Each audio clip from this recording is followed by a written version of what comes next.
How we doing? This is Fox back again for sound design tutorials. Today I'm going to be showing you how to make this bass with a Virus TI.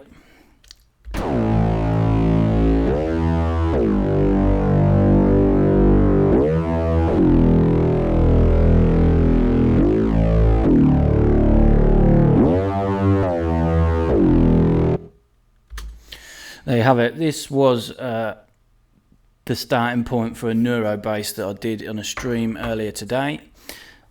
From this sound derived everything, and we got this.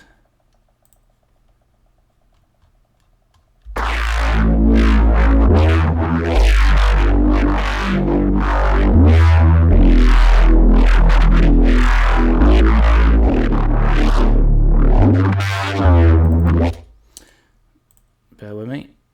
We got this.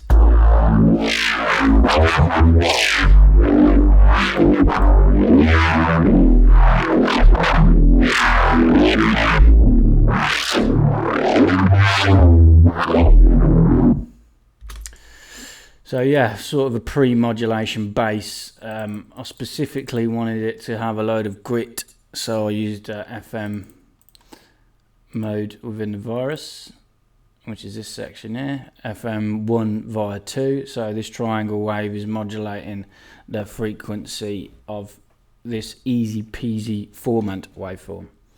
And so I'll show you it again quick. Mute this.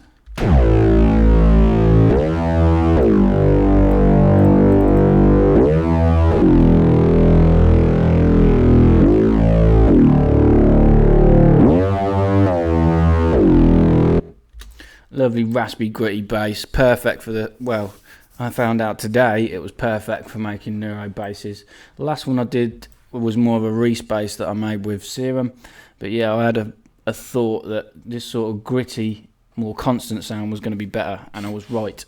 So yeah, I'm going to walk you through this now. Let's go ahead and initialize it. It's been a long time coming, more Virus tutorials.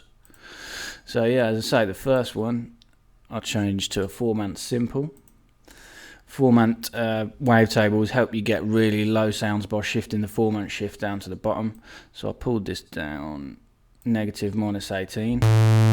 I'll solo oscillator 1. I pulled it down 1 octave, -12. And I say it was the easy peasy EPs. We'll get rid of that clicking, we'll just back the attack off, bit of release.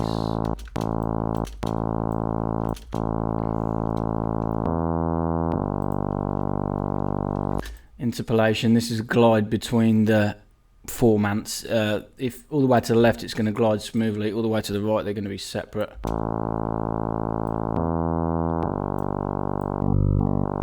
Or more separate.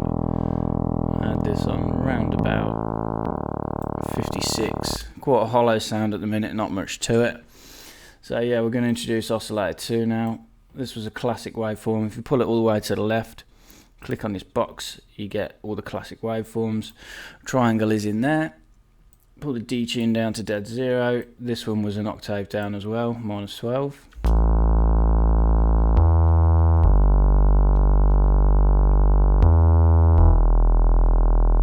Again, still quite static, not much to it. Just to reinforce the low part of the sound, oscillator 3 was a sine wave. Once again, down 1 octave, -12. Keep the D tune where it comes as standard. I pushed the oscillator 1-2 balance so it was leaning slightly towards oscillator 1, and the volume from oscillator 3 was quite heavy.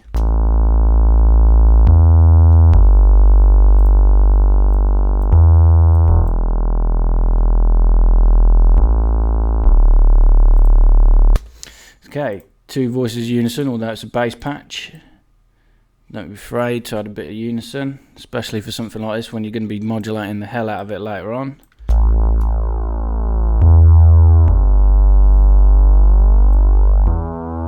Bit of ring modulation, hardly inaudible. Okay, this is where we get that grit in the sound. We're going to change this to a wave that means it's going to use this wave shape to modulate the frequency of oscillator 1. And the FM amount, we wanted it quite heavy, I was about 50%.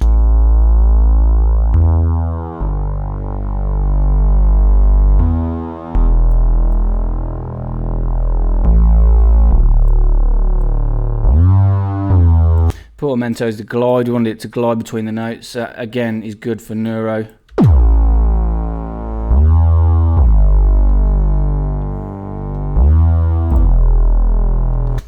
That's it for the oscillator section, nice and straightforward. The filter section, I didn't do much at all. I'll give a little bit of resonance to both the two filters.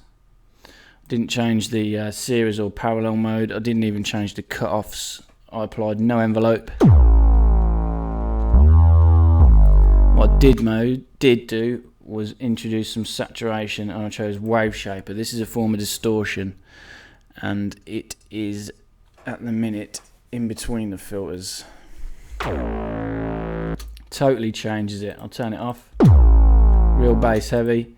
Introduce the Wave Shaper. Gives it that really raspy, distorted sound. Effects section now.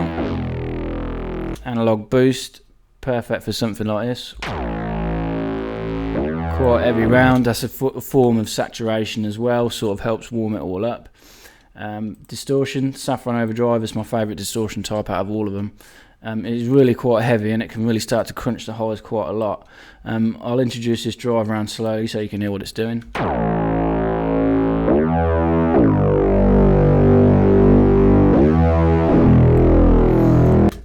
Brings the lows back. Anything past this, you're going to hear it start really messing up the high ends. I'll push it around so you can hear what it does. A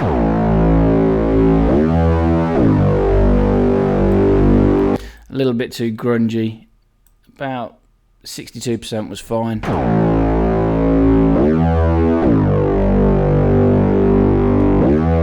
I added a real thin phaser as well. This is a trick that I learned from watching Seamless's videos. A real thin phaser, one pole. Frequency quite middling, feedback fairly high, rate the depth I pulled down so it was pretty much the same as the depth. I'll introduce this so you can hear the effect this is having.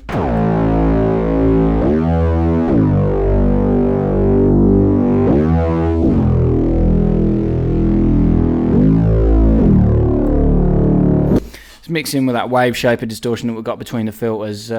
Again, quite subtle. It did make a difference to my ears. It's quite some severe EQ, and I did. I boosted the lows plus 2.5, the mids a little bit higher, and I changed the frequency a little bit, and the highs a little bit as well.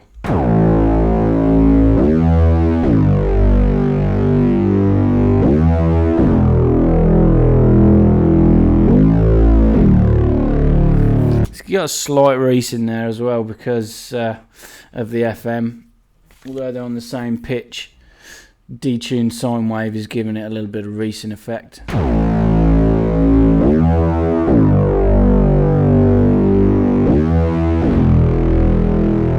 I'll show you the other FM modes so you can hear the difference. Positive triangle too much. Triangle was nice, wave your head.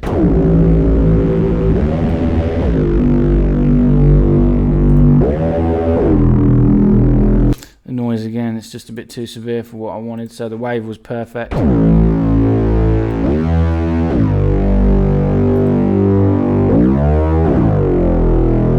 Portamento, which is the glide, really adds something to this sound.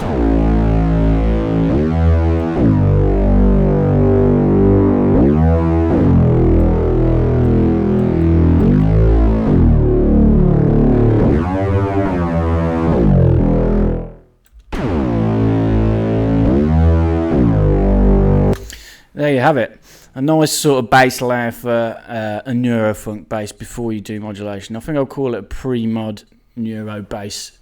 Perfect, nice, really deep sort of constant sound, but with some gritty edges, ready to get mangled by all your modulations. As I say, that sound that I showed you earlier, this one here was a result of it all.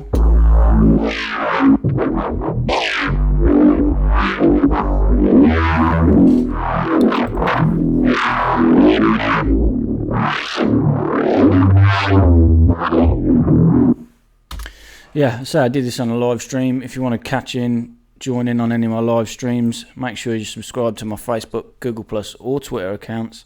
The link is in the description. They are sound design tutorials for Facebook and Google Plus. My Twitter is @SoundDesignTuts. All one word, capitals for the start of sound design and tuts.